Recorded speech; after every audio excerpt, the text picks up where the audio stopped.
सब कुछ परफेक्ट है। स्टार्ट करते हैं सबसे पहले क्वेश्चन से। आज का सबसे पहला क्वेश्चन क्या है? नवगठित स्थायी सांख्यिकी समिति के अध्यक्ष कौन है?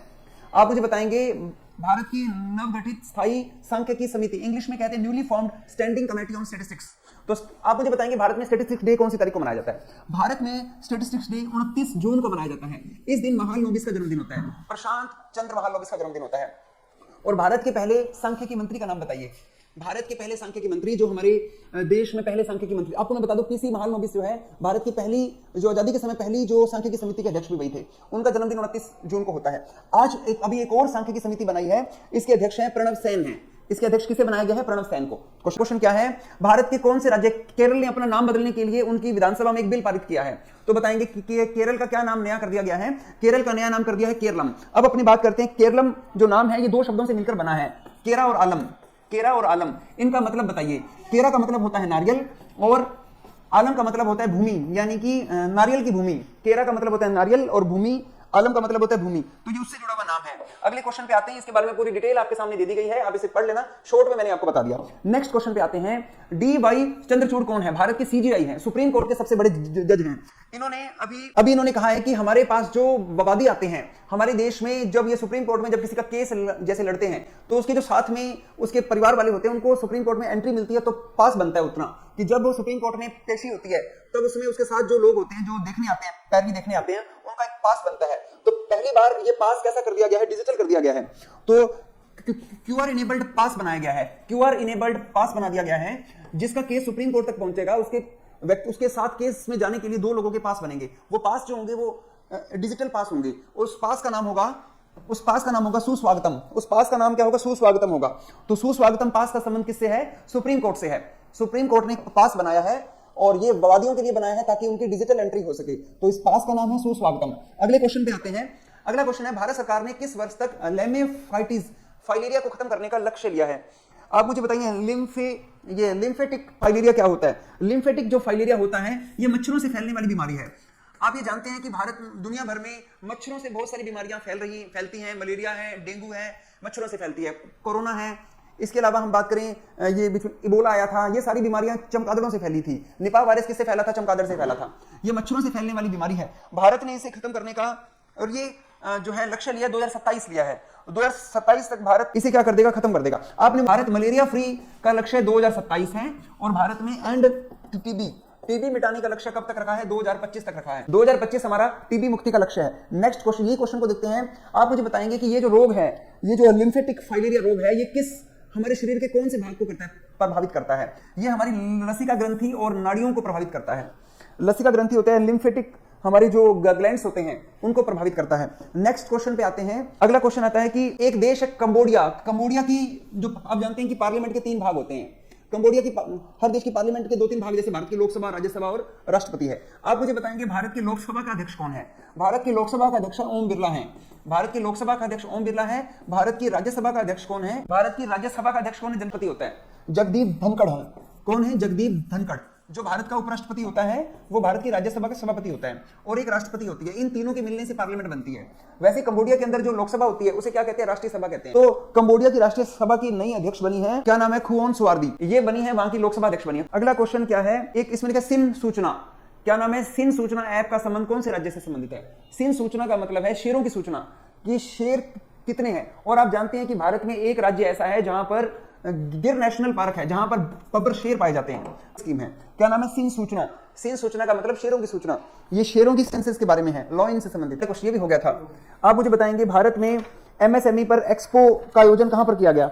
एमएसएमई पर जो एक्सपो का आयोजन है, एमएसएमई एक्सपो, ये 9वां था, ये कहां पर आयोजित किया गया? दिल्ली में आयोजित किया जा रहा है। ये किस स्थान पर आयोजित किया जा रहा है? दिल्ली में। इसका आंसर क्या है? नई दिल्ली है। रुपए लगे हुए हैं, 1 करोड़ रुपए लगे हुए हैं और जिसका टर्नओवर कितना है? 5 करोड़ है। वो बिजनेस माइक्रो कहलाता है। मध्यम उद्योग वो कहलाता है जिसका कि 10 करोड़ रुपए इन्वेस्टमेंट है और 50 करोड़ रुपए जिसका टर्नओवर है, वो उद्योग कहलाता है मध्यम कहलाता है। और मीडियम उद्योग में क्या है? जिसका 50 करोड़ रुपए का इन्वेस्टमेंट है और 250 करोड़ रुपए उसका टर्नओवर है।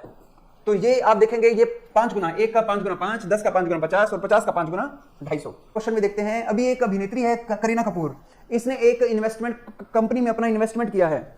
ये कंपनी फ्रूट और वेजिटेबल बेचती है। ये कंपनी क्या बेचती है? फ्रूट बेचती है और वेजिटेबल यानी कि सब्जियां बेचती है। ये कौन सी कंपनी है और इसकी ब्रांड एम्बेसडर भी बनी है। एक तो मालकिन भी बनी है, कुछ इसमें शेयर भी मिल गए हैं और इसकी फ्रूट और सब्जियां बेचती है आजकल। करीना कपूर खान क्या बेचती है? सब्जियां बेचती है। कौन सी कंपनी की बेचती है? प्लक। इसका नाम क्या है? प्लक। प्लक के सामान बेचती है। अगला क्वेश्चन आता है, देखो इसका आंसर प्लक आ गया है और ये फ्रेश फ्रूट्स एंड वेजिटेबल बेचने वाली कंपनी है। नेक्स्ट क्वेश्चन पे आते हैं, राष्ट्रीय युवा दिवस, अंतरराष्ट्रीय युवा दिवस कौन सी तारीख को मनाया जाता है? अंतरराष्ट्रीय युवा दिवस 12 अगस्त को मनाया जाता है। राष्ट्रीय युवा दिवस बताएंगे कौन सी तारीख को मनाया जाता है? राष्ट्रीय युवा दिवस मनाया जाता है 12 जनवरी को मनाया जाता है। इस दिन स्वामी विवेकानंद का जन्मदिन होता है। स्वामी विवेकानंद का जन्मदिन, स्वामी विवेकानंद का जन्मदिन कौन सी तारीख को होता है? 12 जनवरी को होता है। स्वामी विवेकानंद का जन्मदिन 12 तारीख को होता है। आप मुझे ये बताएंगे हाथी दिवस कौन सी तारीख को होता है? हाथी दिवस भी इसी डेट को होता है। हाथी दिवस भी कौन सी तारीख को होता है? 12 अगस्त को होता है और 12 अगस्त को ही राष्ट्रीय युवा दिवस भी होता है। और आप मुझे बताएंगे शेर दिवस कब मनाया जाता है? शेर दिवस, हाथी एलिफेंट होता है। शेर दिवस कब मनाया जाता है? शेर दिवस 10 अगस्त को मनाया जाता है। बताया था मैंने। कुत्ता दिवस कब मनाया जाता है? कुत्ता दिवस, डॉग डे कब मनाया जाता है? 26 अगस्त को मनाया जाता है। सलोनी का। नेक्स्ट क्वेश्चन पे आते हैं, ये सारे हाथी बिल्ली कुत्ता सब देख लिया हमने। आगे देखते हैं हाथी दिवस। अगला क्वेश्चन हाथी दिवस का ही आ गया। तो हाथी दिवस कौन सी तारीख को मनाया जाता है? 12 अगस्त को मनाया जाता है। नेक्स्ट क्वेश्चन पे आते हैं।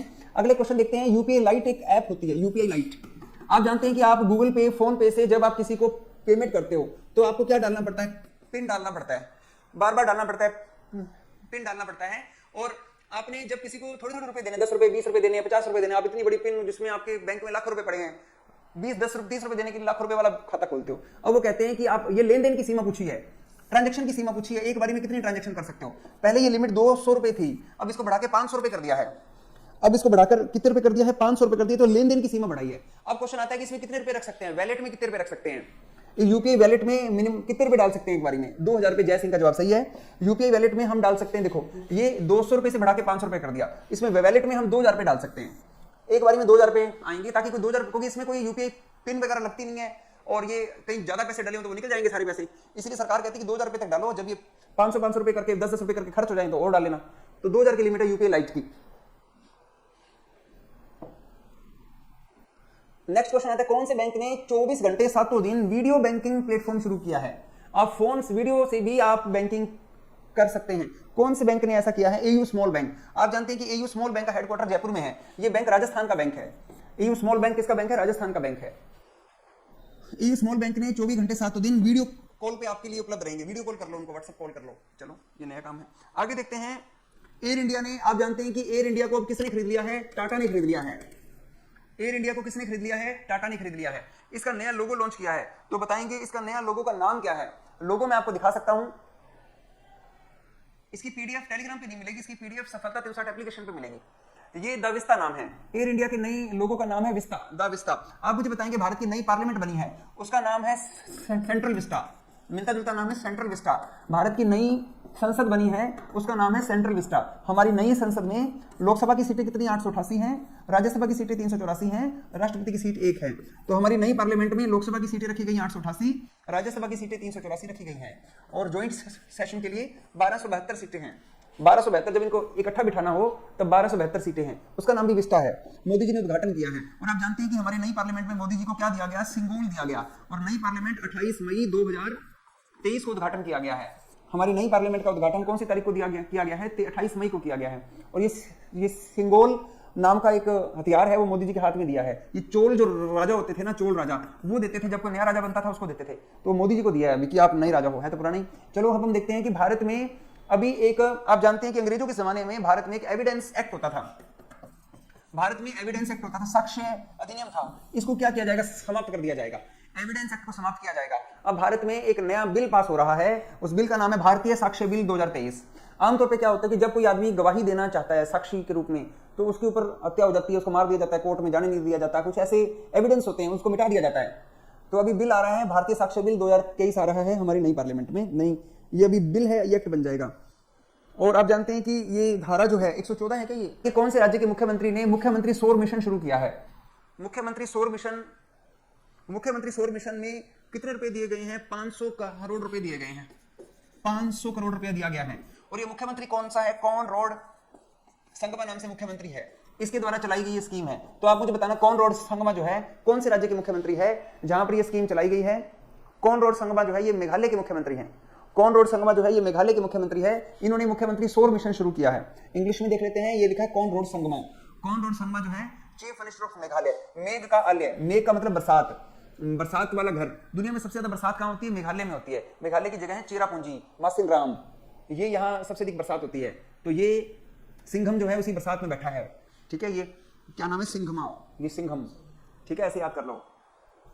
मेघ का मतलब होता है बादल, बिल्कुल सही है। आगे हम देखते हैं एनसीएलटी। आपको मैंने बताया था कि नेशनल कंपनी लॉ एनसीएलटी, जब कोई दो कंपनियां आपस में कोई विवाद होता है तब वो एनसीएलटी का सहारा लिया जाता है।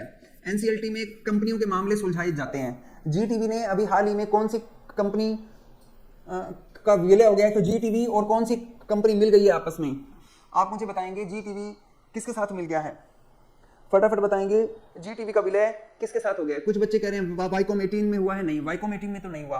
वाईकॉम 18 में तो जो जियो सिनेमा का ही है ये तो, वाईकॉम 18 तो ये कंपनी जीटीवी की कलर मैक्स के साथ मिल गई। आपने एक कलर्स टीवी चैनल का नाम सुना है आपने? तो उसके साथ मिल गई है ये। तो ये जीटीवी और ये कलर जो है ये मिल गए हैं आपस में। तो ये एनसीएलटी ने हरी झंडी दी है इनको मिलाने के लिए। और आपको ये कुछ बच्चे वाईकॉम 18 कह रहे थे। वाईकॉम 18 जो है ये धीरूभाई अंबानी और ये अनिल अंबानी, मुकेश अंबानी का है, ये अंबानियों का है ये टीवी चैनल। आजकल ये जियो सिनेमा, चलो हम देखते हैं आगे आ जाएगा। अभी हम देखते हैं साउथ एशिया का लाइफ टाइम अचीवमेंट अवार्ड मिला है। साउथ एशिया का लाइफ टाइम अचीवमेंट अवार्ड मिला है। अवार्ड का नाम है आरआईसीएस। आरआईसीएस जो अवार्ड है ये चार्टेड सर्वेयर को मिलता है। रॉयल चार्टेड सर्वेयर को ये अवार्ड मिलता है। तो आप मुझे बताएंगे भारत के किस सर्वेयर को ये अवार्ड मिला है? भारत के किस सर्वेयर को ये अवार्ड मिला है? ये सर्वेयर कौन से हैं? सुभाष रुनवाल है। ये देखते हैं, अगले क्वेश्चन पे आते हैं। इसी क्वेश्चन में देखते हैं, ये royal institute of chartered surveyor, royal institute of chartered surveyor की संस्था है। इसने साउथ एशिया का सबसे अच्छा सर्वेयर, ये सर्वेयर क्या होते हैं? सर्वेयर होते हैं जो सर्वे करते हैं। जैसे किसी को नुकसान हो गया, उस नुकसान की भरपाई करने के लिए सर्वे होता है, वो ये करते हैं। तो कौन करता है सर्वे? सुभाष रुनवाल है। ये मिला है साउथ एशिया के सबसे अच्छे सर्वेयर का अवार्ड मिला है। अभी एक भारतीय डिप्लोमेट है, डिप्लोमेट होते हैं जो किसी देश के राजदूत होते हैं। उन्होंने एक किताब लिखी है monsoon a poem of love and longing. Monsoon के ऊपर एक किताब लिखी है, monsoon A love of poem, a poem of love and longing. ये किताब भारत के कौन से राजनायक ने लिखी है? अभय कुमार के ने लिखी है। ये किताब का लेखक का नाम क्या है? अभय कुमार। अभय जिसको कोई भय नहीं है, मॉनसून के ऊपर किताब लिख रहा है। आगे क्वेश्चन पे आते हैं, अगले क्वेश्चन पे आते हैं। भारत में आपको पता है शिक्षा नीतियां हैं, भारत में एजुकेशन पॉलिसियां हैं। एजुकेशन पॉलिसियां भारत में 3 आई हैं। पहली एजुकेशन पॉलिसी 1968 में आई थी, दूसरी एजुकेशन पॉलिसी 1986 में आई थी, तीसरी शिक्षा नीति 2020 में आई थी। आप मुझे बताएंगे, आपने, मैंने, हम सब ने कौन सी शिक्षा नीति में पढ़ाई की है? दूसरी में पढ़ी है। हम अपने सब लोग 10+2+3 में पढ़े हैं, लेकिन अब आने वाले बच्चे जो हैं ये 5+3+3+4 में पढ़ेंगे। ये नई शिक्षा नीति है। आप जानते हैं कि नई शिक्षा नीति जो है ये के कस्तूरीरंगन ने बनाई थी। नई शिक्षा नीति किसने बनाई थी? के कस्तूरीरंगन ने बनाई थी। अब मोदी जी कह रहे हैं कि इस शिक्षा नीति का पाठ्यक्रम बनाओ, सिलेबस बनाओ।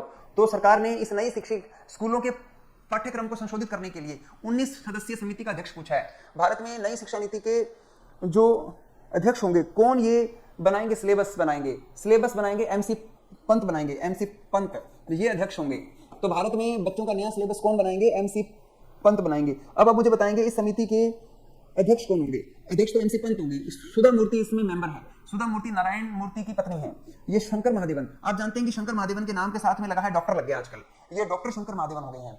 इनको बर्मिंघम की यूनिवर्सिटी ने एक मानद उपाधि से डॉक्टरेट की ऑनरेरी उपाधि दी है शंकर महादेवन को। तो ये 2 व्यक्ति भी इसके मेंबर हैं। तो क्वेश्चन ऐसे भी आ सकता है, कौन नई शिक्षा नीति का एक मेंबर है? तो सुधा मूर्ति और शंकर महादेवन इसके मेंबर हैं, और इसका अध्यक्ष कौन है? एमसी पंत है। ये नए सिलेबस बनाएंगे एमसी पंत। बाकी सारे जो ये नाम मंजुला भार्गव, यू विमल कुमार, ये सब इसके मेंबर है। अध्यक्ष एमसी पंत है। तो ये बहुत इंपॉर्टेंट क्वेश्चन है, मेरा नाम लिख सकते हैं इस क्वेश्चन पे, एग्जाम में आ सकता है ये क्वेश्चन।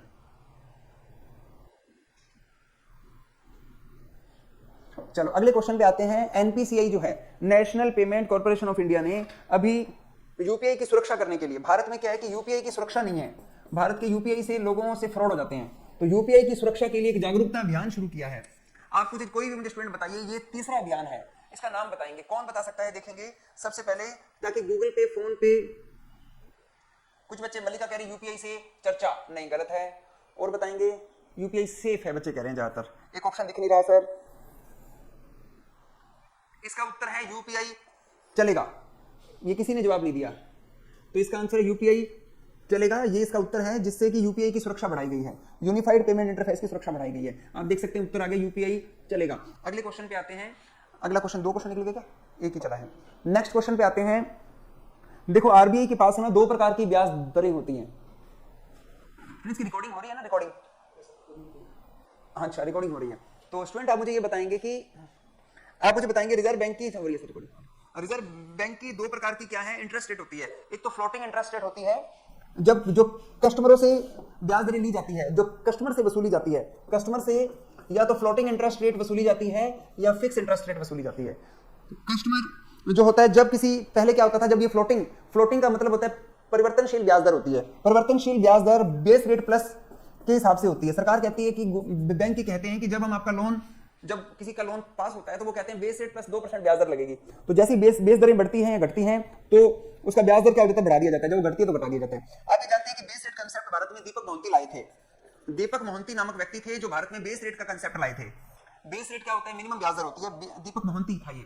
अब भारत में बेस रेट कंसेप्ट नहीं है। अब आरबीआई ये बोलता है कि जब आप किसी भी लोन का ब्याज दरें बढ़ाते हैं या घटाते हैं, फ्लोटिंग करके उसको बढ़ाते हैं या घटाते हैं, तो आप अब जो है रिजर्व बैंक जो है, तो अब ये पूछा गया है कि अब रिजर्व बैंक ये कहता है कि आप बोरोवर से पूछोगे कि आपके पास में विकल्प है कि आप कौन से इंटरेस्ट रेट में जाना चाहते हैं। आप फ्लोटिंग इंटरेस्ट रेट पे जाना चाहते हैं या फिक्स इंटरेस्ट रेट पे जाना चाहते हैं। तो ये allow borrowings to shift to variable interest rate, allowing borrower to switch to fix interest rate during the rate reset, imposing strict regulation on loan borrowers. बताओ इनमें से कौन सा ऑप्शन होगा जिसमें ये, यानी कि जो ग्राहक के पास ये ऑप्शन होगा कि वो अपने लोन को स्विच कर सकता है फिक्स इंटरेस्ट रेट पे। तो इसका आंसर बी हो गया। अगर उसके ऊपर फ्लोटिंग इंटरेस्ट रेट लग रही है और वो, लेकिन ऐसा ऑप्शन उसे एक या दो बार ही मिलेगा, नहीं तो ग्राहक देखेगा जहां पर ब्याज थोड़ी है, ग्राहक कहेगा मेरे को तो फिक्स में आना है, कभी कहेगा मेरे को फ्लोटिंग में आना है। तो एक बार वो फिक्स हो गया तो वो फिक्स में रहेगा। तो ऐसा ऑप्शन कुछ आएगा, नए रूल बना रहे हैं रिजर्व बैंक इसके ऊपर। तो allowing borrower to switch to fix interest rate, अगर ग्राहक ये चाहता है कि मैं फ्लोटिंग से निकलकर फिक्स इंटरेस्ट रेट पे आ जाऊं तो उसको ये ऑप्शन दिया जाएगा। तो इसका आंसर बी है। आपने देखा कि बैंक और हाउसिंग फाइनेंस कंपनियां अपने ग्राहकों को, कस्टमर को अप्रूव्ड पॉलिसी के आधार पर फिक्स रेट लोन में स्विच करने का विकल्प उपलब्ध करवाना होगा। फिक्स रेट में जाने का ऑप्शन उपलब्ध करवाना पड़ेगा। ये ऑप्शन ग्राहकों को देना पड़ेगा आपको कि आप फ्लोटिंग जो रेट वाले लोन है उससे हटकर आप फिक्स वाले में चले जाओ, जिसमें घटेगा या बढ़ेगा नहीं। अगले क्वेश्चन पे आते हैं। अगला क्वेश्चन आता है कि रिजर्व बैंक ने अभी दो फर्मों के साथ में समझौता किया है। आरबीआई ने अभी कुछ फर्मों के साथ में समझौता किया है। आरबीआई ने ये जो समझौता किया है, जो एमओयू साइन किया है, ये किया है बैंकों और एनबीएफसी पर निगरानी रखने के लिए किया है। बैंकों और एनबीएफसी पर निगरानी रखने के लिए। भारत में इतने सारे बैंक हो गए हैं, इतने सारे एनबीएफसीज हैं, इतनी सारी ट्रांजैक्शन होती है, तो उन पर निगरानी रखने के लिए आरबीआई ने दो कंपनियों के साथ एग्रीमेंट किया है, समझौता किया है। वो दो कंपनियां कौन कौन सी हैं? मैकेंसी एंड कंपनी लिमिटेड और दूसरी है एसेंचर सॉल्यूशन प्राइवेट लिमिटेड। आप मुझे बताएंगे दुनिया की सबसे बड़ी आईटी सेक्टर की कंपनी कौन सी है? दुनिया की सबसे बड़ी आईटी सेक्टर की कंपनी का नाम बताओ। दुनिया की सबसे बड़ी आईटी सेक्टर की कंपनी एसेंचर है, ये दुनिया में 1 नंबर पर है। दुनिया में 2 नंबर कौन सी कंपनी है? टीसीएस है, और इसके चेयरमैन का नाम अजय विज है। आपको पता होगा इंडिया में इसका चेयरमैन कौन है? अजय विज है। तो दुनिया की सबसे बड़ी आईटी कंपनी, और एक और कंपनी है McKinsey and company India limited है। तो इनके साथ समझौता कर लिया है। ये समझौता किस चीजों के लिए किया है? अब बैंकों में भी आर्टिफिशियल इंटेलिजेंस और मशीन लर्निंग का कंसेप्ट आएगा। आजकल एआई का काम बहुत हो गया है, सारा काम आर्टिफिशियल इंटेलिजेंस के द्वारा अपने आप हो जाता है, जैसे कि चैट जीपीटी है, चाहे बार्ड है। तो अब आरबीआई किसके द्वारा काम करेगा? आर्टिफिशियल इंटेलिजेंस और मशीन लर्निंग के लिए ये काम किया है। तो आप दोनों का नाम भी याद कर लो, हो सकता है कि इनका नाम पूछ लिया, आपके रिजर्व बैंक से संबंधित प्रश्न है, इंपॉर्टेंट है। और एग्जाम में अगर आरबीआई से संबंधित कोई प्रश्न आता है तो वो इंपॉर्टेंट होता है, वो एग्जाम में आता है। ये नोट कर लो आप, एग्जाम में आ सकता है। अगले क्वेश्चन पे आते हैं। विभाजन विभीषिका स्मृति दिवस कौन सी तारीख को मनाया जाता है? यानी कि पार्टीशन हॉरर रिमेम्बरेंस डे। जब हमारे देश में विभाजन हुआ था उससे पहले, जब पूर्व पाकिस्तान से लोग इंडिया में आए थे, तो वो 14 अगस्त को मनाया जाता है। 14 अगस्त को हमारे भी बुजुर्ग, हमारे दादा दादी, नाना नानी उधर रहते थे। जब देश आजाद हुआ तो बताते हैं कि 14 अगस्त कैसे ट्रेन पर अपना सारा सामान छोड़ के, अपना घर छोड़ के यहाँ पर आए थे। तो ये 14 अगस्त को मनाया जाता है। WHO ने ट्रेडिशनल मेडिसिन पर एक ग्लोबल समिट का आयोजन करना है, ऐसा पहली बार हो रहा है। ट्रेडिशनल मेडिसिन क्या होती है? ट्रेडिशनल मेडिसिन होती है आयुष वाली जो होती है, और ये कौन आयोजित कर रहा है? ये WHO, विश्व स्वास्थ्य संगठन द्वारा आयोजित किया जा रहा है। आपने जाना चाह सकते हैं? आयुष जो है, आयुष का मतलब है आयुर्वेदा, योगा, यूनानी, सिद्धा और होम्योपैथी। इस चीज का इलाज करने के लिए, लोगों में इसको बढ़ावा देने के लिए गुजरात की राजधानी गांधीनगर में ये ट्रेडिशनल मेडिसिन पर एक ग्लोबल समिट हो रही है। तो इसका आंसर क्या है? गांधीनगर, गुजरात। नेक्स्ट क्वेश्चन आता है, पाकिस्तान के 8वें और सबसे कम उम्र के कार्यवाहक प्रधानमंत्री बने हैं। पाकिस्तान के नए प्रधानमंत्री का नाम क्या बना है? अनवर उल हक कक्कड़। अनवर उल हक कक्कड़, ये नए बने हैं पाकिस्तान के नए प्रधानमंत्री। आगे क्वेश्चन पे आते हैं। भारत का कौन सा सरकारी अस्पताल, देखो सरकारी अस्पतालों में आईवीएफ क्या होता है? In vitro fertilisation. In vitro fertilisation free हो रहा है। जिन लोगों के निसंतान है, जिनके संतान नहीं है, उनको बच्चे के लिए परख नली शिशु की सुविधा फ्री दे रहे हैं। ये बहुत महंगी है ये, और कौन से राज्य में फ्री मिल रही है? तो ये गोवा में फ्री है। कौन से टेस्ट ट्यूब बेबी कहते हैं इसे, तो ये गोवा में फ्री है। नेक्स्ट क्वेश्चन पे आते हैं। अगला क्वेश्चन आता है कि भारत के सबसे लंबी दूरी के रिवॉल्वर, भारत का सबसे लंबी दूरी का रिवॉल्वर, और आप जानते हैं कि ये जो रिवॉल्वर है advance weapon equipment India limited द्वारा बनाया गया है। Advance weapon and equipment India limited ने बनाया है। इसका नाम बताएंगे, इस रिवॉल्वर का नाम बताएंगे। कुछ बच्चे कह रहे हैं शक्ति, कुछ कहते हैं प्रबल, कुछ कहते हैं प्रभात। इसमें 2 बार ऑप्शन आया, प्रबल आया है, तो इसका उत्तर भी मेरे ख्याल में प्रबल ही रखना पड़ेगा हमें, क्योंकि 2 बार प्रबल आ गया है। तो ऊपर वाला प्रबल कर लो या डी प्रबल कर लो, जैसा भी इसमें डी वाला प्रबल लिखा है, उत्तर तो इसका प्रबल है। इसका उत्तर क्या है? प्रबल है। नेक्स्ट क्वेश्चन आता है कि भारत की एक नौसेना ने अभी सिंगापुर के 77वें स्वतंत्रता दिवस था, भारत का 76वां आजादी का दिवस है। आपको ये पता है कि जिस दिन भारत आजाद हुआ था, 15 अगस्त को भारत आजाद हुआ था, इस दिन और भी देश आजाद हुए थे। कांगो, बहरीन और दक्षिणी कोरिया, इन देशों का भी रिपब्लिक डे इसी दिन आता है। जैसे भारत का इंडिपेंडेंस डे कौन सी तारीख को आता है? 15 अगस्त को आता है। भारत के अलावा किन और देशों का स्वतंत्रता दिवस इस दिन मनाया जाता है? वो देश कौन से हैं? कांगो, बहरीन और दक्षिणी कोरिया। अब अपने बात करते हैं, सिंगापुर का स्वतंत्रता दिवस मनाया गया। इसमें भारत ने अपना एक जहाज भेजा कि तुम भी जाओ वहां के परेड में हिस्सा लो। हमें क्या लेना देना है? हमने एक नौसेना का जहाज उनके देश में भेजा कि तुम्हारी टोर बनेगी, मैं अपना बड़ा सारा जहाज भेजता हूँ। तो भारत का कौन सा जहाज हमने सिंगापुर भेजा? सिंगापुर को मान बढ़ाने के लिए। क्या नाम है? INS कुलिश। क्या नाम है इसका? INS कुलिश नाम है। ये हमने सिंगापुर भेजा है, INS कुलिश, कुल का नाश कुलिश। चलो आगे देखते हैं। अभी भारतीय स्टेट बैंक ने एक रिपोर्ट दी है, भारतीय स्टेट बैंक की एक रिपोर्ट आई है। इस रिपोर्ट में यह कहा गया है कि 2047 तक भारत की प्रति व्यक्ति आय जो है वो कितने गुना बढ़ जाएगी। कहते हैं कि 2047 तक भारत को विकसित देश बनाना है, मुश्किल लग रहा है, चलो फिर भी वो कहते हैं कि भारत की जो प्रति व्यक्ति इनकम है वो कितनी हो जाएगी। आप जानते हैं कि 2014 से लेकर और 2023 तक हमने अपनी जो प्रति व्यक्ति आय को दुगना किया है। बताया था कल मैंने आपको, भारत की प्रति व्यक्ति आय 1,97,000 रुपए है। भारत का हर व्यक्ति कितने रुपए कमाता है? 1,97,000 रुपए कमाता है। बताया था आपको मैंने कल। अब कहते हैं कि 2047 में कितना हो जाएगा? 1,97,000 का कितने गुना हो जाएगा? क्या कोई मुझे बताएगा? ये बहुत लंबी फिक्रें हैं, ये 7.5 गुना कर रहे हैं। ये कितनी कह रहे हैं कि भारत की प्रति व्यक्ति आय कितनी हो जाएगी? 7.5 गुना हो जाएगी। ज्यादा नहीं हो गया?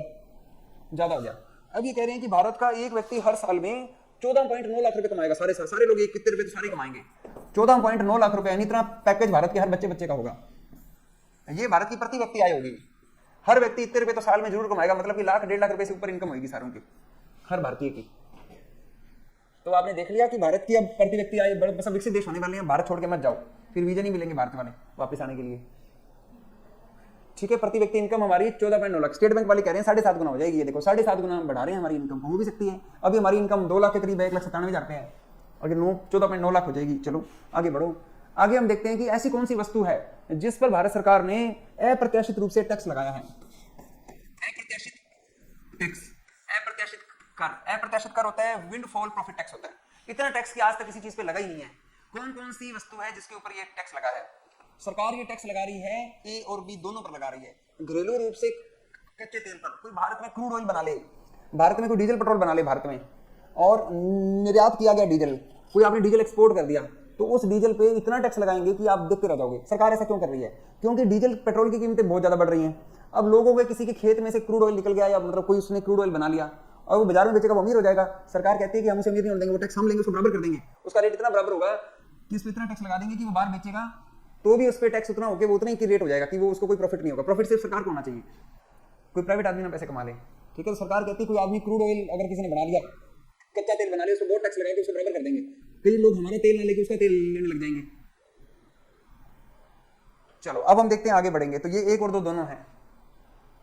सरकार कहती है, और देखो सरकार ने कहा है कि पहले ये टैक्स लगता था 1 टन के ऊपर 4250 रुपए लगता था टैक्स, अब इसको बढ़ा दिया गया, 1 टन पे 7100 रुपए कर दिया। 1 टन के ऊपर 7100 रुपए टैक्स लगेगा।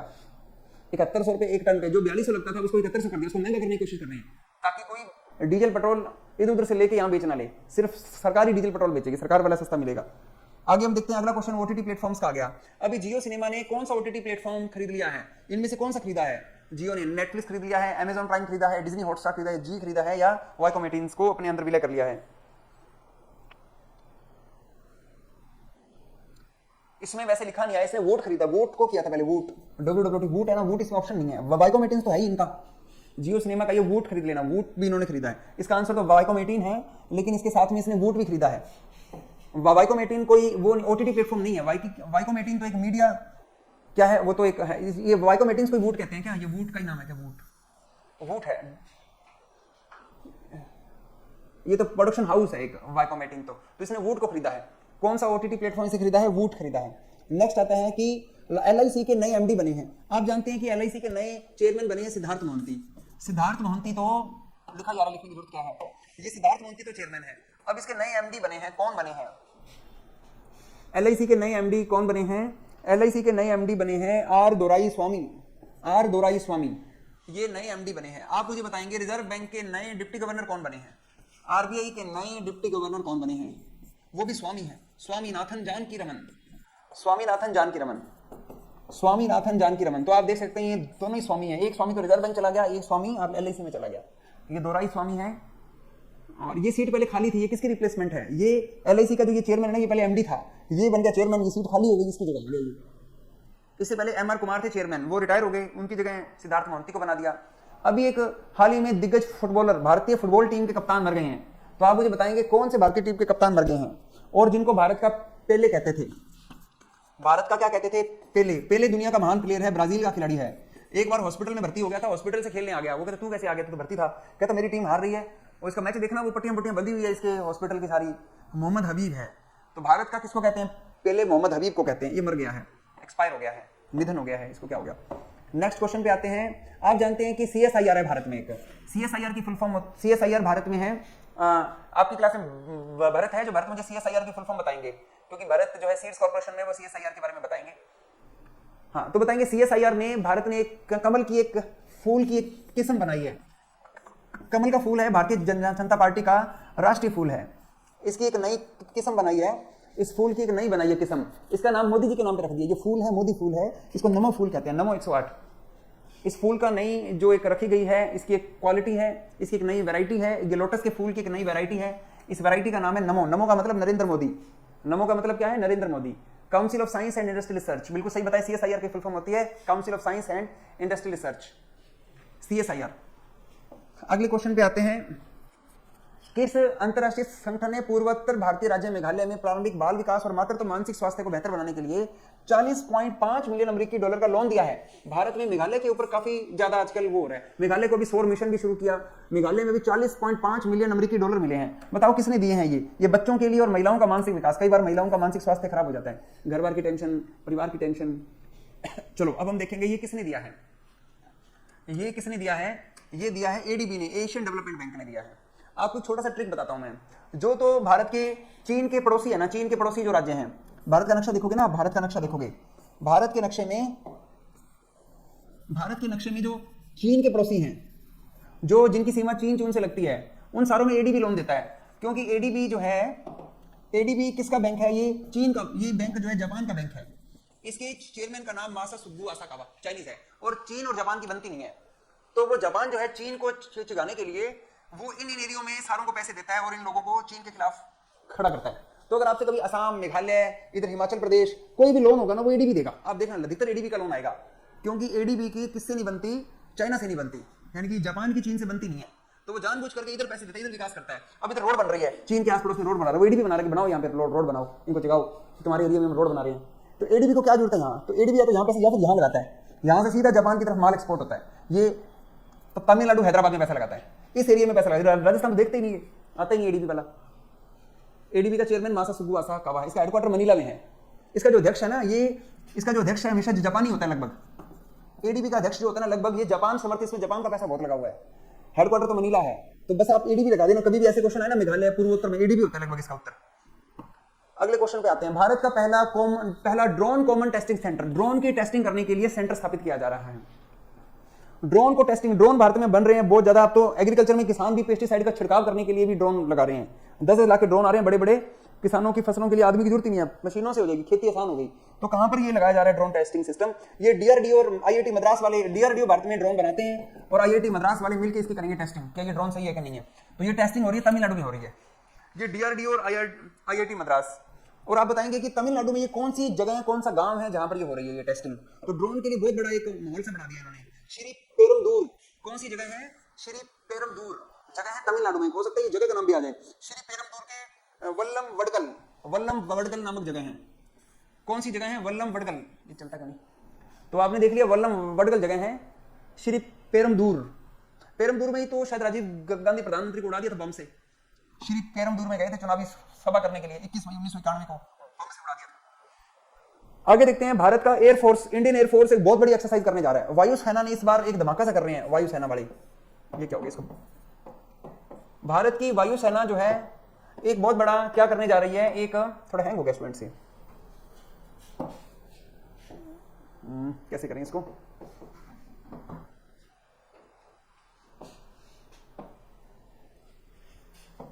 चलो अब ठीक हो गया, ओके।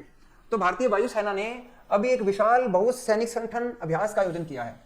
तो एक एक्सरसाइज कर रही है भारतीय वायुसेना। ऐसा इतना बड़ा अभ्यास भारत ने आज तक नहीं किया, एक ऐसा मिलिट्री एक्सरसाइज आज तक नहीं किया। इसमें क्वाड के तो 4 देश बुलाए हैं। क्वाड का मतलब क्या होता है? क्वाड का मतलब है Bharat, Japan, Australia, America. Sorry, Bharat, Japan, Australia, America. Bharat, Japan, Australia, America, ये 4 देश तो हैं ही। इसके अलावा और भी बहुत सारे देश हैं जिनको हमने बुला लिया कि आज और अपने वाइजर लेके आओ, अपने लड़ते हैं। इनमें हमने यूके और फ्रांस को भी बुला लिया है, और भी बहुत सारे देश हैं। ऐसा पहली बार हो रहा है कि हम पता नहीं क्या दिखाना चाहते हैं, क्या प्रदर्शित करना चाहते हैं कि हमारे साथ इतने सारे देश हैं। तो आप मुझे बताएंगे ये इस अभ्यास का नाम क्या है? इस अभ्यास का नाम है तरंग शक्ति। ये अभ्यास का नाम है तरंग शक्ति अभ्यास है। शायद ये राजस्थान के महाजन मुजन में करेंगे, इधर टिब्बो में करेंगे। तो आपको मैंने अभी बताया, फ्रांस भी है, यूके भी है, ऑस्ट्रेलिया भी है, अमेरिका भी है, जापान भी है, भारत तो है ही। ये 2024 में होगा ये अभ्यास, बहुत बड़ा अभ्यास करेंगे ये। अब हम देखते हैं कि केनरा बैंक ने वेतन भोगियों और रिटायर लोगों के लिए, सैलरीड पेंशन भोगियों के लिए, और जो रिटायर हो गए हैं, क्योंकि रिटायर होते हैं, रिटायरमेंट का पैसा मिलता है। तो आपने मुझे बताना है कि केनरा बैंक ने कौन सी स्कीम चलाई है। अभी आपको मैंने ये बताया था, अभी केनरा बैंक को आरबीआई ने भी कोई काम दिया है। केनरा बैंक को मैंने शुक्रवार को एक स्कीम बताई कि केनरा बैंक को क्या काम दिया है, क्या करने के लिए काम, क्योंकि टेक्नोलॉजी में सबसे आगे बैंक कौन सा है? केनरा बैंक है। केनरा बैंक की एक ब्रांच है जिसका नाम है कैंडी ब्रांच है। ये भारत की पहली पेपरलेस ब्रांच है। इसमें कोई भी लोग नहीं है, सारे लोग अपने आप ही काम करते हैं, कंप्यूटराइज सिस्टम है। ऐसी ब्रांचें केनरा बैंक ने खोली, डिजिटली अच्छा बैंक है ये। तो आप मुझे बताएंगे केनरा बैंक ने, तो ये वेतन भोगियों के लिए केनरा जीवन धारा, धारा शुद्ध धारा, केनरा जीवन धारा, कौन सी धारा है ये? जीवन धारा। ये योजना रिटायर्ड लोगों के लिए चलाई है, कोई इंपॉर्टेंट नहीं है वैसे, चलो बैंकिंग का पेपर है तो ये इसलिए इंपॉर्टेंट है। अब हम बात करते हैं कि आजकल आर्टिफिशियल इंटेलिजेंट जो है वो कैसे हो गए हैं? जनरेटिव हो गए हैं। आजकल आर्टिफिशियल इंटेलिजेंट कैसे हो गए हैं? जनरेटिव इंटेलिजेंट, आर्टिफिशियल इंटेलिजेंट हो गए हैं। जनरेटिव आर्टिफिशियल इंटेलिजेंट क्या होते हैं? जो हमें राय दे देते हैं। अब बहुत बार ऐसा होता है कि हमें कोई वकील की राय चाहिए, तो मैं लिखता हूँ, जैसे उसको कोई केस बता दिया कि ऐसे ऐसे करके ये झगड़ा हुआ है, कौन सी धारा लगानी चाहिए, तो वो एक वकील के तौर पे हमें बताता है कि भाई पहले ये करना, पहले ये एप्लीकेशन लगाना, फिर ये काम कर देना, फिर ये कर देना, आपका केस आप जीत जाओगे। फिर वकील, मतलब इतनी ज्यादा एक्सपर्टीज है ना। हॉस्पिटल की दवाई लेते समय भी अगर आपने कोई बीमारी है, एआई को बता दो कि वो बताता है कि शायद ये प्रॉब्लम हो सकती है, बार बार ऐसा हो रहा है, तो ये प्रॉब्लम को टेस्ट करो आप, यानी डायग्नोज भी कर देता है। तो जनरेटिव कौन सी कार लेनी चाहिए, आप उसे बता दो कि मेरे घर में 6 मेंबर्स हैं, मैं ये चाहता हूं, ऐसी कोई कार बताओ बढ़िया सी, तो वो आपको रिजल्ट देता है कि ये वाली कार बढ़िया आपके लिए, तो मतलब राय देने लग गया। तो जनरेटिव इंटेलिजेंट आई पर तो अभी एक केंद्र की स्थापना हो रही है, भारत में भी ऐसा बना रहे हैं। तो आईआईटी दिल्ली के साथ मिलकर भारत में भी जनरेटिव एआई बनाएंगे। कौन बनाएगा? कौन सी कंपनी बनाएगी? विप्रो बनाएगी। बिल्कुल सही जवाब है इसका। तो कौन? ये सेंटर ऑफ एक्सीलेंस, भारत में सेंटर ऑफ एक्सीलेंस किस स्थान पे बनेगा? ये रहा सीओई, भारत में सेंटर ऑफ एक्सीलेंस किस स्थान पे बनेगा? ये दिल्ली में बनेगा। और कौन सी कंपनी साथ में मिलकर बनाएगी? विप्रो। आप जानते हैं कि विप्रो का जो मालिक है अजीम प्रेमजी है, और अजीम प्रेमजी भारत में सबसे अधिक दान करने वाला व्यक्ति है, सबसे अधिक दान करता है, अपनी प्रॉपर्टी सारी दान कर देता है, जितना कमाता है दान कर देता है, और वो खरबों रुपए, दिल्ली का लाखों रुपए दान करता है। ये भामाशाह है सबसे बड़ा, अजीम प्रेमजी विप्रो का मालिक है। आगे बात करते हैं कि एक भारत में एक गाड़ी बनाने वाली कंपनी थी, जैसे भारत में वो कंपनी थी ना, वो चली गई, बहुत सारी कंपनियां भारत में आई। जैसे एक भारत में अमेरिका की कार बनाने वाली कंपनी आई, जनरल मोटर आई। जनरल मोटर ने भारत में अपनी कारें बेची, लेकिन वो बिकी नहीं कारें, और ये कंपनी को भारत में नुकसान हो गया। अभी अपने जितने भी प्लांट है ना, सारे बेच के जा रही है। इसका एक प्लांट है महाराष्ट्र में, प्लांट है तालेगांव में, इसने कार बनाने का एक प्लांट लगाया था बहुत बड़ा। अभी कंपनी बंद हो गई है, जैसे फोर्ड चली गई, BMW भारत से चली गई, ये सब कंपनियां भारत से छोड़ गई हैं। अब ये भी चली गई है, जनरल मोटर भाग गई भारत से। अब अपने ये प्लांट किसको बेच गई है? अपने ये प्लांट हुंडई को बेच गई है। तो जनरल मोटर ने अपने प्लांट किसको बेच दिए? तालेगांव में ताला लग गया है। ये कौन सी जगह है? तालेगांव। तालेगांव में ताला लग गया, और ये ताला किसको दे दिया उसने? हुंडई को दे दिया कि तुम बना लो कारें यार, मेरे से तो बनती नहीं, भारत में लेबर ही नहीं मिलती, लोग ही इंटेलिजेंट नहीं है। ये 15 अगस्त को प्रधानमंत्री मोदी जी ने शुरू की। ये योजना किसके लिए शुरू की गई थी? पहले इस योजना में देखते हैं कितने रुपए दिए गए। विश्वकर्मा योजना ये जो उनके लिए है, इसमें दिए गए 13,000 करोड़ रुपया दिया गया। इस योजना में कितने रुपए दिए गए? 13,000 करोड़ रुपया दिया है मोदी जी ने। अभी इन्होंने 13,000 करोड़ रुपया ये किस लोगों को दिया? विश्वकर्मा योजना किसके लिए है? अगले पेज पे आ जाएगा। ये कारीगरों व शिल्पकारों के लिए। कोई लकड़ी का मिस्त्री, चढ़ाई मिस्त्री, कोई भी मिस्त्रियों को अब सरकार अपनी तरफ ले रही है। कहते हैं इनको पैसे बांटो और इनके वोट बैंक इकट्ठे करो। तो अब भारत में कारीगरों और शिल्पकारों को ऋण देना है, पैसे बांटने हैं। पहले साल सारों को लाख लाख रुपया देंगे, दूसरे साल 2 लाख रुपया देंगे। तो पहले साल कितने रुपए देंगे? लाख लाख रुपया सारों को देंगे। जितने मिस्त्री हैं उनको लाख रुपया मिलेगा। अगले साल सबको कितने रुपए मिलेंगे? 2 लाख रुपए। और ब्याज सिर्फ कितना लगाएंगे? 5% ब्याज लगाएंगे। मुफ्त का ये तो लोन 5% पे दे रहे हैं कि तुम अपनी दुकान खोल लो, क्यों किसी के अंडर में काम करते हो। तो ये अब मिस्त्रियों की अब बड़े मिस्त्री से लड़वाएंगे ये। तो ये अब कह रहे हैं कि तुम अपना बिजनेस खोलो, अपने अपग्रेड करो अपने आप को। चाहे रॉ मटेरियल ले लो, टूल लेने हैं टूल ले लो, इक्विपमेंट लेने हैं इक्विपमेंट ले लो, कोई सामान लेना है सामान लो। देखो इसमें किस चीज के लिए मिला है। सरकार ने कहा है कि तुम मिस्त्री हो, तुम अपने हाथों के हुनर को आगे बढ़ाओ, रॉ मटेरियल ले लो, टूल्स इक्विपमेंट ले लो, नया बिजनेस खोलो अपना, क्यों मजदूरी करते हो, उठो जागो। आगे देखते हैं प्रधानमंत्री उच्चतर शिक्षा अभियान है, एक हायर एजुकेशन का प्लान है। इसका नाम पीएम ऊषा है। पेपर में आ जाता है ऊषा प्लान का संबंध किससे है? ऊषा हायर एजुकेशन का प्लान है, जो बच्चे डिग्री करते हैं, बड़ी बड़ी डिग्रियां करते हैं, उसके लिए प्लान है। तो ये उच्चतर शिक्षा अभियान, तो ए नंबर हो गया। बस ऊषा, इसके बारे में कुछ है नहीं, डिटेल नहीं है, पता नहीं शिक्षा के बारे में कोई प्लान ही नहीं है इनके पास में, बस नाम ही है। ये उच्चतर शिक्षा अभियान है। आगे हम देखते हैं डीआरडीओ के पूर्व अध्यक्ष, उनका निधन हो गया है, ये मर चुके हैं। बताएंगे अभी कौन मर गए, कौन चले गए। ये है अरुणाचलम, वीएस अरुणाचलम चले गए। कौन चले गए? अरुणाचल प्रदेश चले गए। अब हम देखते हैं मट्टी केला किस जगह का मूल निवासी है। ये मूल निवासी मतलब मूल है, ये एक केले की प्रजाति है। ये बनाना जो है ये कहाँ का है? ये केला है, इतना केला स्वाद है किसी जीआई टैग दे दिया गया है। तो ये मट्टी केला कहाँ का है? ये है कन्याकुमारी डिस्ट्रिक्ट का, ये है तमिलनाडु का। केरल जो है वो नारियल की भूमि है। केरल में क्या ज्यादा होते हैं? नारियल। जैसे मैंने अभी आपको बताया था केरलम था नारियल की भूमि, और ये क्या है? मट्टी केला की भूमि है, तमिलनाडु है। तो ये कन्याकुमारी। यस, अगले क्वेश्चन पे आते हैं। बनाना की वैरायटी है ये, मट्टी बनाना, मट्टी से बना होगा बनाना, पता नहीं। Indira Gandhi memorial tulip garden, आप जानते हैं टूलिप के फूल होते हैं, एक टूलिप के फूल होते हैं। ये एशिया का सबसे बड़ा टूलिप गार्डन है, एशिया के सबसे ज्यादा फूल इसी के अंदर। ये वर्ल्ड रिकॉर्ड है, एक विश्व रिकॉर्ड भी बनाया, वर्ल्ड रिकॉर्ड बनाया है। सबसे ज्यादा फूलों का रिकॉर्ड है। इतने फूल हैं कि बस फूल ही फूल हैं। कौन से फूल हैं? टूलिप के फूल हैं। और Guinness book of world record में ये नाम भी लिखा है। ये गार्डन जम्मू कश्मीर में है। टूलिप गार्डन कहां पर है? जम्मू कश्मीर में है। इसका वर्ल्ड रिकॉर्ड भी आया है, आप देख सकते हैं। ये टूलिप गार्डन एशियाज लार्जेस्ट। ये इसमें कितने फ्लावर हैं? इस फूल कितने हैं? 10-15 लाख फूल हैं इसके अंदर। इस गार्डन में कितने फूल हैं? 1.5 मिलियन ब्लूमिंग फूल, खिले हुए फूल हैं। इतने फूल हैं। मोदी जी के नाम पे भी फूल का नाम रखा है, नमो फूल, नमो 108।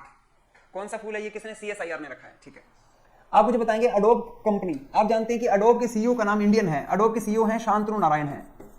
शांतनु नारायण अडोब कंपनी के सीईओ हैं। अडोब के सीईओ कौन है? शांतनु नारायण है। आपने मुझे बताना है, इसके मालिक मर चुके हैं, अभी इसके संस्थापक मरे हैं। इसके संस्थापक 2 लोग थे। इसका नाम था जॉन वॉरनॉक तो मर गए। अभी कौन एक्सपायर हुए हैं 82 साल की उम्र में? जॉन वॉरनॉक। इसने नॉक भी नहीं किया और सीधा ही चला गया, जॉन वॉरनॉक। और इसके साथ इसके संस्थापक कौन थे? इसके संस्थापक थे चार्ल्स गैस चक्के, ये इसके साथ था। ये दोनों ने बनाई थी ये, अब अकेला रह गया वो, ये मर गया। तो कौन एक्सपायर हो गए? जॉन वॉरनॉक। याद कर लेना, ये याद हो जाएगा, वॉरनॉक। अगले क्वेश्चन पे आते हैं। एक रूस का चांद का मिशन है। रूस का चांद का मिशन है, ये फेल हो गया है। आप जानते हैं कि लूनार क्या होता है? चांद को कहते हैं। लूना है। कौन सी लूना है? 25 नंबर की लूना है। ये 25 नंबर। सद्भावना दिवस 20 अगस्त को मनाया जाता है। राजीव गांधी प्रधानमंत्री का जन्मदिन होता है इस दिन। 20 अगस्त को किसका जन्मदिन होता है? राजीव गांधी का जन्मदिन होता है। राजीव गांधी की मृत्यु जो है वो 21 मई को हुई थी। 21 मई 1991 को उनको बम से उड़ा दिया था। इस दिन तो मनाया जाता है आतंकवाद विरोध दिवस। आतंकवादियों का विरोध दिवस इस दिन मनाया जाता है। और इस दिन सद्भावना दिवस, हारमोनी डे, सद्भावना दिवस मनाया जाता है। सद्भावना का मतलब हारमोनी होता है। अब मुझे बताएंगे सद्भावना पुरस्कार किसको दिया है इस बार का सद्भावना पुरस्कार? आप मुझे बताएंगे। चलो आगे से नहीं करेंगे, कोई बात नहीं करेंगे मोदी जी की, बुरा मत मानो। चलो अब हम देखते हैं, आगे बढ़ो। मैं देखो चीजें आपको बताता हूँ ना, थोड़ी याद रह जाती है, चीजें अपने चीजें व्हाट्सएप वीडियो देखते जो वायरल चीज है वो बता दी जाती है आपको, चाहे किसी की भी हो, तो वायरल चीज ऐसी बताने से याद रह जाती है चीजें। बाकी अपने किसी की भावनाओं को ठेस नहीं पहुंचाते, डिप्लोमेटिक होना चाहिए, मतलब अपने को।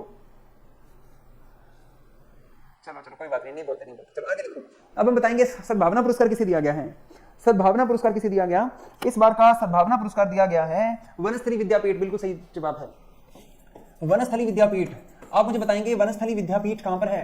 वनस्थली विद्यापीठ है राजस्थान के टोंक में, निवाई में है। और भारत राजस्थान के पहले जो मुख्यमंत्री थे, राजस्थान के मुख्यमंत्री अशोक गहलोत हैं, राजस्थान के पहले मुख्यमंत्री हीरालाल शास्त्री थे। हीरालाल शास्त्री राजस्थान के पहले मुख्यमंत्री थे, उन्होंने बनाया था ये, उन्होंने बनाया था वनस्थली विद्यापीठ। उनको उसको दिया गया है सद्भावना पुरस्कार। तो हीरालाल शास्त्री राजस्थान के पहले चीफ मिनिस्टर थे आजादी के समय, और अब उनके इस संस्थान को सद्भावना पुरस्कार 20 अगस्त को दिया है। और इस दिन राजीव गांधी की 79वीं जन्म, इसको मरे को 30-40 साल हो गए। राजीव गांधी 1991 में मर गया था, 30-32 साल तो मरे को ही हो गए। देखो छोटी उम्र में मर गए थे राजीव गांधी जी। चलो आगे देखते हैं। भारतीय पहलवान जॉर्डन की राजधानी अम्मान में पहुंचे। जॉर्डन की राजधानी अम्मान में विश्व कुश्ती चैंपियनशिप में गोल्ड मेडल जीत के लाए हैं। भारत के कौन से पहलवानों ने गोल्ड मेडल जीता है? भारत के बहुत सारे गोल्ड मेडल मिले हैं भारत को। पहले नंबर पे प्रिया मलिक का नाम तो लिखा हुआ है, प्रिया मलिक तो है ही। इसके अलावा और भी नाम है, नाम देख लेते हैं हम। प्रिया मलिक तो नाम आपने लिख लिया, प्रिया मलिक को गोल्ड मेडल मिला है। अंडर 20 साल से छोटे बच्चे हैं, इन्होंने गोल्ड मेडल वहां जाके कुश्ती में जीते। ये हरियाणवी बच्चे आ गए, हरियाणा के बच्चे वहां जाके सारों को हरा दिया इन्होंने, और वो हैरान हो गए, यार ये बच्चे कैसे कुश्ती खेल रहे हैं इतनी ज्यादा बढ़िया। तो देखो ये सारे गोल्ड भारत के पास है, चारों गोल्ड भारत के पास है। नाम क्या क्या है? मोहित कुमार, प्रिया मलिक, अंतिम पंगल और सविता, चारों को गोल्ड मेडल। इनके गोल्ड वालों के नाम लिख लो आप। तो पहला नाम क्या है? प्रिया मलिक, प्रिया, मोहित, अंतिम, सविता। प्रिया, मोहित, अंतिम, सविता। सविता नाम से किसी को जानते हो तो पहले याद करो सविता। सविता के साथ में प्रिया को बिठा दो। प्रिया नाम से किसी को जानते हो? प्रिया, ठीक है। सविता के साथ प्रिया बिठा दो, प्रिया के साथ में मोहित को बिठा दो, और फिर उसके बाद अंतिम में पागल को बिठा दो। कर लोगे याद? तो पिक्चराइजेशन करो, याद रह जाएगा। सविता, प्रिया, मोहित और अंतिम पागल। दिल तो पागल, अंतिम पागल। ठीक है, चलो आगे बढ़ते हैं, अगले क्वेश्चन पे आते हैं। फीफा वर्ल्ड कप हुआ है अभी महिलाओं का। आप ये जानते हैं कि वैसे पुरुषों का फीफा वर्ल्ड कप पिछले साल हुआ था, विश्व कप फीफा पिछले साल हुआ था, 2022 में हुआ था। ये आदमियों वाला हुआ था, ये कतर में हुआ था, दोहा में हुआ था। और इस वर्ल्ड कप को जीता था अर्जेंटीना ने, लियोनेल मेसी ने फ्रांस को हरा के जीता था। ये बात आपको पता है? ये तो आदमियों वाला वर्ल्ड कप है। अब महिलाओं की बात करते हैं, महिलाओं में कौन आगे निकलेगा? ये विनर है पुरुषों के वर्ल्ड कप का। महिलाओं की विनर कौन है? स्पेनिश महिलाओं ने कौन सी महिलाओं को हराया? स्पेनिश की महिलाओं ने इंग्लैंड को हरा दिया। मैच स्पेन और इंग्लैंड के बीच था। स्पेनिश महिलाओं ने इंग्लैंड, आप जानते हैं दुनिया की सबसे अधिक बोली जाने वाली भाषा में स्पेन भी अच्छी, स्पेनिश लैंग्वेज बहुत अच्छी है, स्पेनिश भी लोग बहुत बोलते हैं। दुनिया में ज्यादा बोली जाने वाली भाषाएं पहले नंबर पे इंग्लिश है, दूसरे नंबर पे मैंडारिन है, तीसरे पे हिंदी है, चौथी स्पेनिश है। चलो अभी आपने देखा कि ये वर्ल्ड कप हुआ कहां था, ये पूछ सकते हैं। ये ऑस्ट्रेलिया न्यूजीलैंड में हुआ था। महिलाओं का फीफा वर्ल्ड कप कहां पर हुआ था? महिलाओं का फीफा वर्ल्ड कप हुआ था ऑस्ट्रेलिया और न्यूजीलैंड में हुआ था। ये दो देशों में ये वर्ल्ड कप हुआ था। अगला क्वेश्चन आता है कि बीपीसीएल के नए ब्रांड एम्बेसडर कौन बने हैं? भारत पेट्रोलियम के नए ब्रांड एम्बेसडर बनाए गए हैं राहुल द्रविड़ को। पता होगा आपको, आप मुझे बताएंगे। चलो बाकी बाद में देखेंगे। अब ये सचिन तेंदुलकर को किसका ब्रांड एम्बेसडर बनाया है? भारत के चुनाव आयोग का राष्ट्रीय आइकन बनाया है। चुनाव आयोग का ब्रांड एम्बेसडर किसे बनाया गया है? सचिन तेंदुलकर को बनाया है चुनाव आयोग का। आप मुझे बताएंगे वोट डालते समय गरीब आदमी जो गांव वाले वोट अधिक डालते हैं या शहरी लोग वोट अधिक डालते हैं? वोटिंग परसेंटेज में, वोटिंग में परसेंटेज में मुझे बताइए, शहर वाले वोट डालते हैं या गांव वाले डालते हैं? ज्यादा वोट कौन डालते हैं? परसेंटेज। कुछ बच्चे कह रहे हैं शहर वालों के वोट ज्यादा होते हैं, शहर वाले अवेयर होते हैं। शहर वाले कोई अवेयर नहीं होते, गांव वाले वोट डालते हैं। गांव में एक एक बंदे को उठा के ले आते हैं। गांव में वोट की बड़ी कीमत होती है, गांव वाले ज्यादा डालते हैं, शहर वाले डालते नहीं वोट। शहर वालों में 50% भी नहीं होता। वहां गांव के अंदर तो 500 रुपए या दारू ऐसे भी दे देते हैं, ऐसे ही वोट डालते हैं। जो शहर वाले होते हैं वो सिटी वाले दिन हॉलीडे पे चले जाते हैं कि छुट्टी आज तो वोट डालना चाहिए। गांव वाले वैसे गांव वाले अपने लिए पूरा वोट, मैं हमारी ड्यूटी थी, मैं अभी पिछले चुनाव में जैसे माइक्रो ऑब्जर्वर था, मेरी पोस्टिंग हुई उधर सुरतगढ़ के पास में गांव में। पिछले साल जो है जो वहां पर ना 100% वोटिंग हुई थी उस गांव में। चुनाव आयोग का लेटर आया कि इनको देखो ये यहाँ 100% वोटिंग हुई कैसे, इनको ऑब्जर्व करो आप कि 100% वोटिंग हो ही नहीं सकती किसी जगह में। तो ऐसी जगह होती है ना जहां पर पिछले बार 100% वोटिंग हुई, तो वहां एक माइक्रो ऑब्जर्वर लगाते हैं। मुझे ऑब्जर्व करने के लिए लगाएगा कि आपने वोट ऑब्जर्व करना है और आपने अपनी रिपोर्ट बनानी है कि सब कुछ जेन्युइन हुआ है। तो मैं वहां गया तो वहां सुबह 6 बजे हमारा पोलिंग बूथ भरा हुआ था। हम तो सुबह उठे ही थे, अभी कहते वोट डाले। हमने कहा 7 बजे शुरू होगी वोटिंग। तो 6 बजे वो कहते हमने मजदूरी करने जाना है, हमारी दिहाड़ी चालू हो जाएगी, वोट डाल के जाएंगे हम, हमारी 8 बजे दिहाड़ी चालू हो जाएगी, फिर हम शाम को ही आएंगे। तो गांव वालों ने सुबह 6 बजे हमारा बूथ भर गया था। मैंने कहा जल्दी चालू कराओ, ये तो लोग खड़े हैं बाहर, वोट शुरू कराओ जल्दी। और उन्होंने हमारी 50% वोटिंग तो 10-11 बजे तक होगी थी हमारी 50% वोटिंग, आधे वोट तो हमारे गांव डल गए। तो फिर मैंने बनाया कि यहाँ 100% वोटिंग हो रही है। चलो अब हम आगे बढ़ते हैं फटाफट। आगे देखते हैं, उद्योग रत्न पुरस्कार है महाराष्ट्र का। उद्योग रत्न पुरस्कार है महाराष्ट्र सरकार का, किस उद्योगपति को मिला है? उद्योग रत्न पुरस्कार रतन टाटा को मिला। रतन उद्योग रतन टाटा रतन, रतन ही रतन। आगे बढ़ो। आगे देखते हैं, अगला क्वेश्चन आता है, एनबीएफसी बहुत सारी प्रकार की होती है। एनबीएफसी होती है नॉन बैंकिंग फाइनेंस कंपनियां। एनबीएफसी होती है जो लोन वगैरह देती हैं, कुछ देती हैं गोल्ड लोन देती हैं, गोल्ड लोन देती है एनबीएफसी से, मणिपुरम गोल्ड है, मुथूट फाइनेंस है, ये मणिपुरम गोल्ड वगैरह। कुछ कंपनियां होती हैं जो हाउसिंग लोन देती हैं, एचडीएफसी सॉरी आईएफ, इस तरह से हाउसिंग लोन वाली कंपनियां भी स्पेशल हैं। जैसे बजाज फाइनेंस है, ये भी एक डीएचएफएल सॉरी हाँ डीएचएफएल है। और एक तरह से बजाज लाइन से जो ऑटो वाली करती है, लोन करती है, मोटरसाइकिल वाला लोन देती है। आजकल तो मोबाइल वाली भी कंपनी आ गई है। ये जो ड्यूरेबल आइटम वाली भी एनबीएफसी बन गई आजकल, तो ये फ्रिज वगैरह ले लो, ये ले लो। तो अब एक नई प्रकार की एनबीएफसी आई है जिसका नाम आईडीएफ है। आईडीएफ की फुल फॉर्म बताओ, ये कौन सी वाली है? चोलामंगलम भी बताइए। हाँ जी, तो बताइए, आईडीएफसी नाम से एक नई एनबीएफसी शुरुआत हुई है। ये कैटेगरी पहले नहीं होती थी, अब इस बार एनबीएफसी की कैटेगरी में होने लगी है। ये है इंफ्रास्ट्रक्चर डेप्ट फंड। इंफ्रास्ट्रक्चर डेप्ट फंड है, ये डेप्ट का मतलब ऋण होता है, लोन देने वाली होती है कंपनियां की। इंफ्रास्ट्रक्चर डेप्ट फंड है, ये अब नई एनबीएफसी की श्रेणी में आ गई है। अभी रिजर्व बैंक ने कौन सी प्रकार की एनबीएफसी को मान्यता दी है? इंफ्रास्ट्रक्चर डेप्ट फंड, जो कि सड़कें बनाने के लोन देती है, ब्रिज बनाने के। और ये कंपनी किसी ने खोलनी है तो उसके पास में कितनी कैपिटल होनी चाहिए? 300 करोड़ की कैपिटल होनी चाहिए। ये भी आ सकता है। आईडीएफ खोलने के लिए कितनी पूंजी चाहिए? 300 करोड़ की। आप मुझे बताएंगे, भारत में स्मॉल बैंक खोलने के लिए कितनी पूंजी चाहिए? भारत में स्मॉल बैंक खोलने के लिए कितनी पूंजी चाहिए? स्मॉल बैंक खोलने के लिए 200 करोड़ रुपए चाहिए। बिल्कुल सही बात है। भारत में अगर आपने खोलना है, पेमेंट बैंक खोलना है, पेमेंट बैंक बताएंगे कौन कितने रुपए चाहिए पेमेंट बैंक खोलने के लिए? पेमेंट बैंक खोलने के लिए 100 करोड़ रुपए चाहिए। पेमेंट बैंक खोलने के लिए 100 करोड़। आप मुझे बताएंगे, भारत में यूनिवर्सल बैंक खोलना है, ऐसा बैंक जो सारे काम करे, ऐसा बैंक खोलने के लिए कितने रुपए चाहिए? यूनिवर्सल बैंक खोलने के लिए कितने रुपए चाहिए? यूनिवर्सल बैंक खोलने के लिए 500 करोड़ रुपए चाहिए। आप मुझे बताएंगे, भारत में एआरसी खोलने के लिए, एसेट्स रिकंस्ट्रक्शन कंपनी लिमिटेड खोलने के लिए कितने रुपए चाहिए? एआरसी खोलने के लिए कितने रुपए चाहिए? एसेट्स रिकंस्ट्रक्शन कंपनी लिमिटेड खोलने के लिए 300 करोड़ रुपए चाहिए।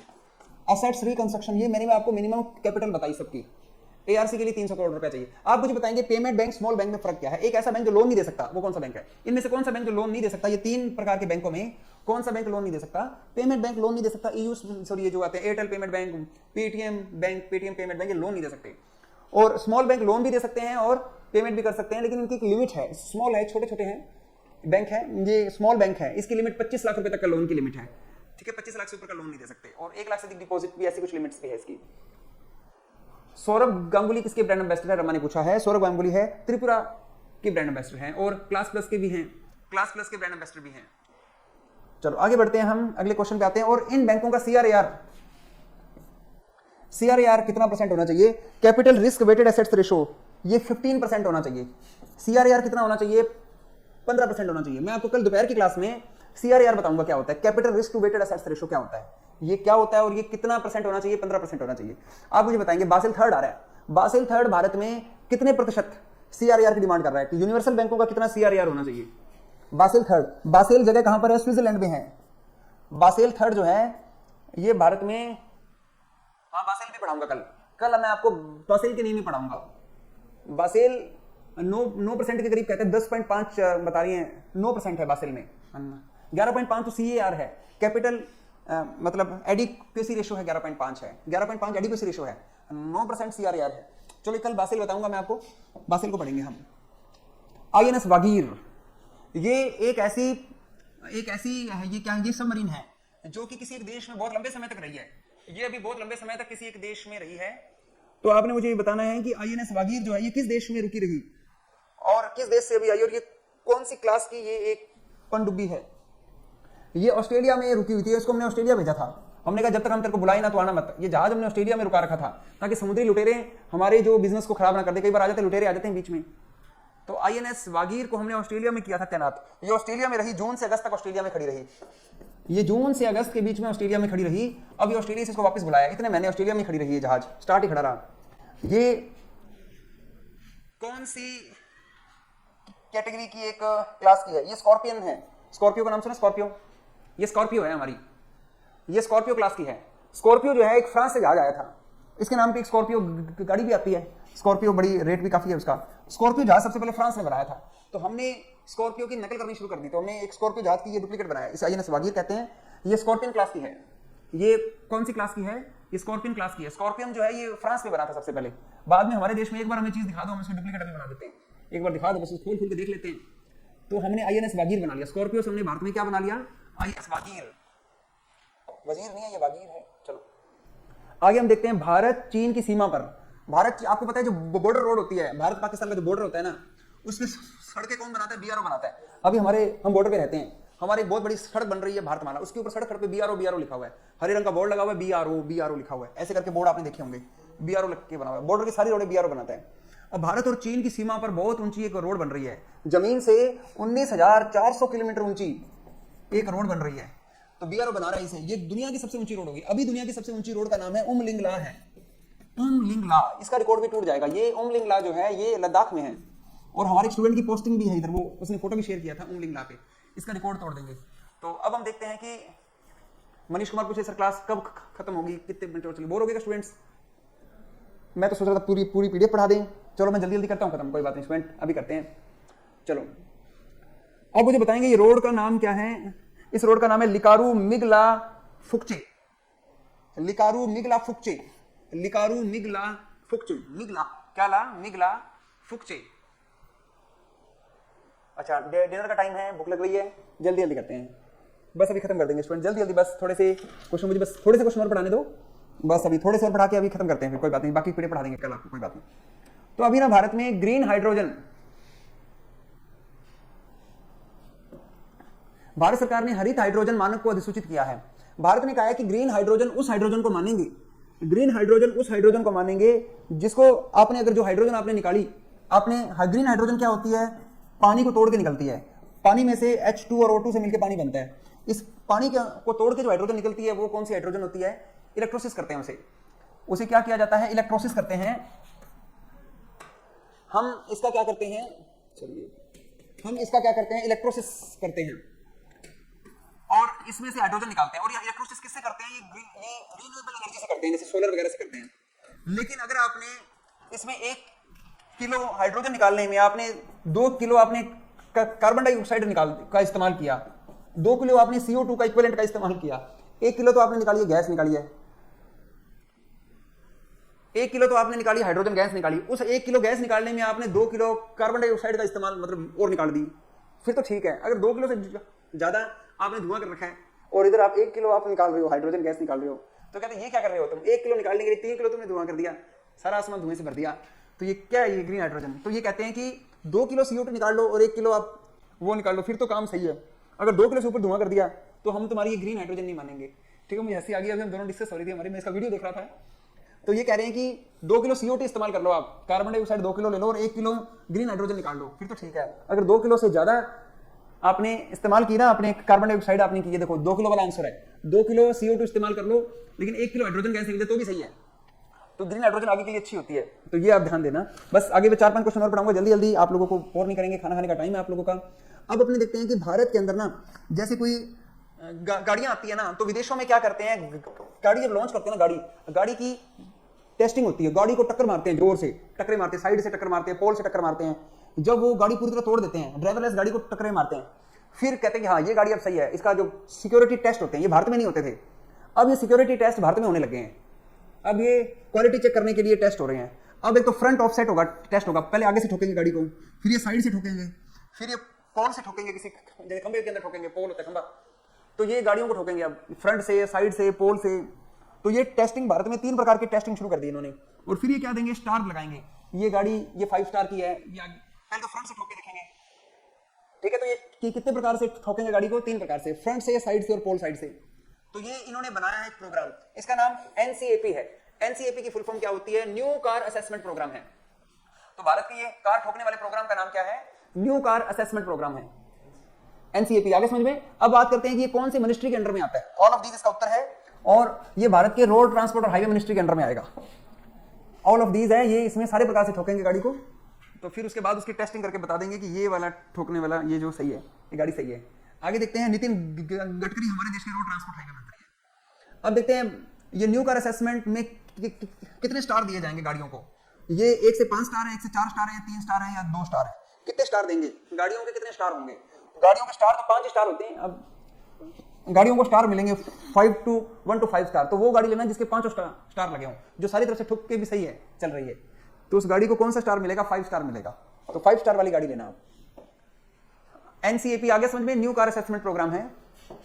आगे देखेंगे कि भारत में ना, अब ये जैसे हम एयरपोर्ट पे जाते हैं तो एयरपोर्ट पे जाने के लिए 2 घंटे पहले पहुंचना पड़ता है, पहले जाके वो सारे अपने आईडी चेक कराओ, बाहर चेक कराओ, जो सामान लेके जाते हो। तो अब वो कहते हैं कि इतना टाइम मत लगाओ आदमी को, आप उसमें क्या करवाओ, उसका फेस के साथ में उसका फेशियल रिकॉग्नाइजेशन कर लो, उसका चेहरा लेके आएंगे सामने अपने, बता देगा इसका नाम ये है और ये आदमी बड़ा सही है और इसके ऊपर कोई अपराध नहीं है, ये सही है, इसको टपा दो। तो मतलब इस प्रकार से फेस के आधार पे उसको इजी तरीके से जल्दी बिठा देंगे हवाई जहाज में। तो डीजी यात्रा शुरू किया है। डीजी यात्रा एक ई पासपोर्ट टाइप से, मतलब एक बोर्डिंग है, आराम से इलेक्ट्रॉनिक बोर्डिंग है, और ये लोकमान्य बारदोली अंतरराष्ट्रीय हवाई अड्डे पे शुरू हुई है। और ये लोकमान्य गोपीनाथ बारदोली हवाई अड्डा गुवाहाटी के अंदर है। गुवाहाटी किसकी राजधानी है? असम की राजधानी गुवाहाटी है।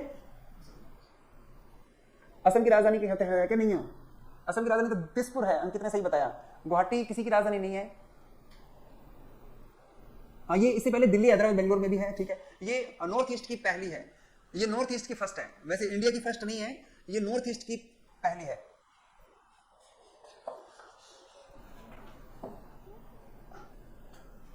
चेन्नई में बहुत इंपॉर्टेंट क्वेश्चन है, चेन्नई में पीने के पानी की समस्या को हल करने के लिए, वहां पर क्या समुद्र बहुत ज्यादा है। मिजोरम की आइजोल है पूजा, मिजोरम की राजधानी आइजोल है। मिजोरम मेघालय की शिलोंग है, ठीक है। चलो, अब है कि समुद्री जो पानी है, भारत का जो समुद्री पानी है, इसका डिसैलिनेशन हो रहा है। इसका डिसैलिनेशन एक प्रोजेक्ट शुरू किया है। डिसैलिनेशन प्रोजेक्ट क्या है? विलवणीकरण के पानी को, समुद्री पानी को पीने लायक बनाने के लिए, समुद्री पानी को पीने लायक बनाने के लिए विलवणीकरण परियोजना। गुवाहाटी किसी की राजधानी नहीं है, गुवाहाटी शहर है। हाँ, बस कुमुद बस अभी छोड़ रहे हैं क्लास, बस 2 स्लाइड और देख लो। अब देखो, इस भारत में एक तमिलनाडु के मुख्यमंत्री हैं एम के स्टालिन। तमिलनाडु के मुख्यमंत्री है एम के स्टालिन। उन्होंने ये प्रोजेक्ट शुरू किया है। ये प्रोजेक्ट 4400 करोड़ रुपए का प्रोजेक्ट है और ये चेन्नई में शुरू किया है। और ये दुनिया का ये साउथ एशिया का सबसे बड़ा वाटर डिसैलिनेशन प्लांट है। अब देखो, सारी समस्या हल हो जाएगी। ऑल ऑफ दीज इसका उत्तर है। अब समुद्री पानी को पीने लायक बना लेंगे तो फिर तो ये पानी हो जाएगा भारत में। और ये रोज का 150 मिलियन लीटर पानी को क्या करेगा? डिसैलिनेशन करेगा। डेली का 150 मिलियन लीटर पानी डेली सैलिनेशन होगा। इतना सारा पानी हो जाएगा, पीने के पानी की समस्या ही हल हो जाएगी। इतना समुद्र है, उसको पानी पीने लायक बन जाएगा सारा, फिर तो कोई पानी की लड़ाई नहीं है। एक भारत दुनिया में फेडे वर्ल्ड कप हो रहा है और दूसरे स्थान पे पूछा कौन रहा है? इसका विनर है कार्लोस मैग्नस कार्लसन, इसका विनर है और ये पहली बार विनर बना है। ये पहली बार विनर बना है। देख लो, ये बात याद रखना, इसने ये फेडे वर्ल्ड कप पहली बार जीता है। कुछ सोचते हैं कि ये हर साल ही जीतता आ रहा है, ये विश्व कप इसने पहली बार जीता है। हालांकि ये वर्ल्ड चैंपियन है, लेकिन ये विश्व कप नहीं जीता। अब इसने पूछा दूसरे नंबर पे कौन है, तो दूसरे नंबर वाले का आंसर क्या है? रमेश बाबू प्रज्ञानंदा। ये भारत का व्यक्ति, ये 2 नंबर पे रहा, भारत वाला व्यक्ति 2 नंबर पे रहा। अब 2 क्वेश्चन और पढ़ने हैं बस स्टूडेंट, बस 2 क्वेश्चन और पढ़ लेंगे बस, उसके बाद आपको छुट्टी दे देंगे। मैग्नस कार्लसन ने पहली बार ये वर्ल्ड कप कौन से वर्ष जीता? इस साल ही जीता है, ये 23 में पहली बार जीता है। 2 क्वेश्चन और पढ़ेंगे बस। ये पहली बार जीता है। ये विश्व कप हुआ कहां पर था? अजरबैजान की राजधानी बाकू में हुआ था। ये वर्ल्ड कप अजरबैजान की राजधानी, अजरबैजान के बाकू शहर में हुआ था, बाकू। अब हम देखते हैं, गोवा के एक राज्यपाल हैं, गोवा के राज्यपाल हैं श्रीधरन पिल्लई। इसने 3 किताबें लिखी हैं। ये तीनों ही किताबें इसी ने लिखी हैं। गोवा की विरासत के पेड़, कब समांतर रेखाएं मिलती हैं, मेरी प्रिय कविताएं, ये तीनों किताबें इसी ने लिखी हैं। और आज का लास्ट क्वेश्चन, सबसे ज्यादा साफ हवा कहां पर है? भारत में सबसे ज्यादा साफ हवा कहां पर है? इंदौर में है। हवा साफ कौन से शहर में प्रदूषण नहीं है? शीर्ष स्थान पर स्वच्छ वायु सर्वेक्षण में कौन सा है? इंदौर। चलिए स्टूडेंट्स, अब अपने इसकी पीडीएफ बना लेते हैं। ये तो आप QR कोड पे जाएंगे, आपके सामने एक लिंक आ जाएगा, लिंक पे क्लिक कीजिए और अपने क्रोम में गूगल लेंस पे जाके कर लीजिए। देखिए पीडीएफ मेरे फोन में आ गई, आप भी कर लीजिए।